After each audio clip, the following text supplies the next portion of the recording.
Hi guys. The healing at the pool. Chapter 5. Sometime later, Jesus went up to Jerusalem for one of the Jewish festivals.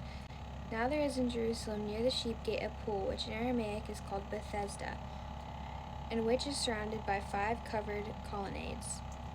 Here a great number of disabled people used to lie, the blind, the lame, the paralyzed. One who was there had been an invalid for 38 years. When Jesus saw him lying there and knew that he had been in this condition for a long time, he asked him, "Do you want to get well?" "Sir," the invalid replied, "I have no one to help me into the pool when the water is stirred. While I'm trying to get in, someone else goes down ahead of me." Then Jesus said to him, "Get up, pick up your mat and walk." And at once the man was cured. He picked up his mat and walked. The day on which this took place was a Sabbath. And so the Jewish leaders said to the man who had been healed, "It is the Sabbath. The law forbids you to carry your mat." But he said, "The man who made me well said to me, 'Pick up your mat and walk.'" So they asked him, "Who is this fellow who told you to pick up your mat and walk?" The man who was healed had no idea who it was, for Jesus had slipped away into the crowd that was there. Later Jesus found him at the temple and said to him, "See, you are well again. Stop sinning, or something worse may happen to you." The man went away and told the Jewish leaders that it was Jesus who made him well. So because Jesus was doing these things on the Sabbath, the Jewish leaders began to persecute him. Oh my gosh.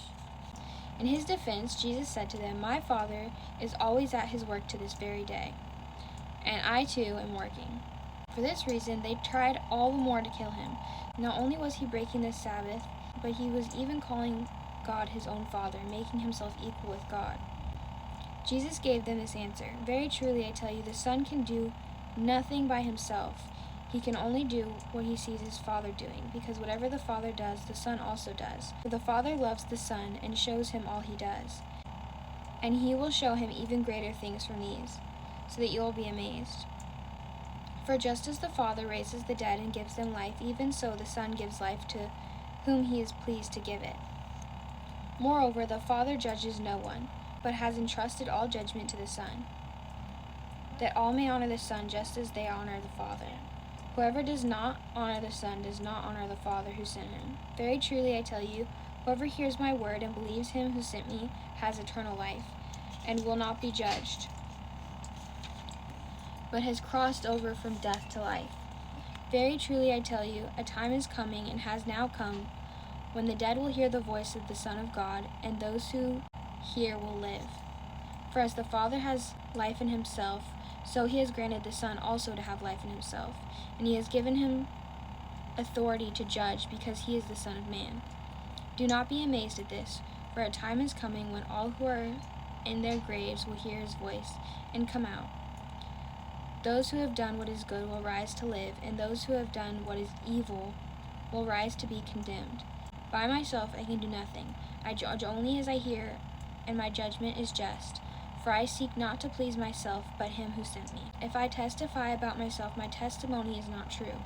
There is another who testifies in my favor, and I know that his testimony about me is true. You have sent to John, and he has testified to the truth.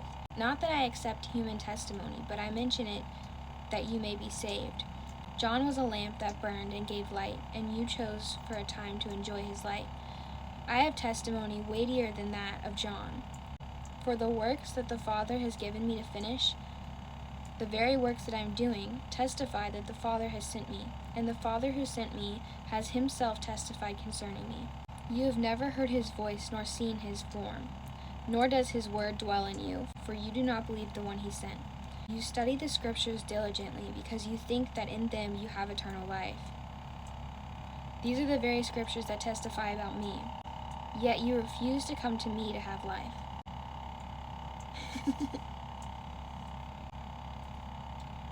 Just watched a cat walk away with a hot dog. Yet you refuse to come to me to have life. I do not accept glory from human beings, but I know you. I know that you do not have the love of God in your hearts. I have come in my Father's name, and you do not accept me. But if someone else comes in his own name, you will accept him. How can you believe, since you accept glory from one another, but do not seek the glory that comes from the only God? But do not think I will accuse you before the Father. Your accuser is Moses, on whom your hopes are set. If you believed Moses, you would believe me, for he wrote about me. But since you do not believe what he wrote about me, how are you going to believe what I say?"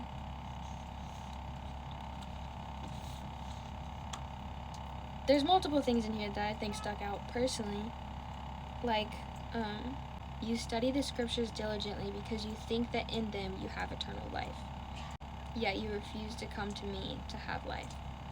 I think that's actually really cool, and it also points to the fact that you can read and study scripture all you want, but if you don't have a personal relationship with Jesus,